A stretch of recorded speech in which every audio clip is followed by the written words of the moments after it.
Ker namreč meni so predpisovali leta 2018 več kot 15 zdravil na dan. In to niso heci, ne. Meni je takrat slina tako dol tekla, oči mi je gor obračal, vrat, ne. Moja mlajša sestra se spomni, prav tebi je slina takole dol tekla, ne. Mislim, grozljivo. In to je zdravljenje. Jaz temu rečem pohabljanje, to ni zdravljenje. In takoj prepoznaš ljudi pod psihiatričnimi zdravili.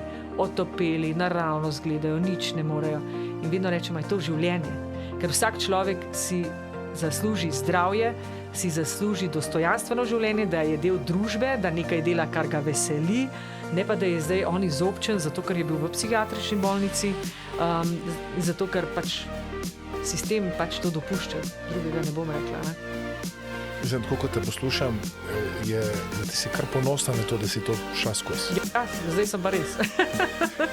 Na začetku nisi bila. Ne, seveda ne. V začetku sem bila jezna, takrat, ko sem leta 2008 ugotovila, kaj so mi naredili, ko sem šla raziskovati po internetu, ker sem imela na sumu, tako kot pravim, nekomu antidepresivi rešijo življenje. Jaz sem ena izmed tistih, ki so mi antidepresivi povzročili samomorilne misli.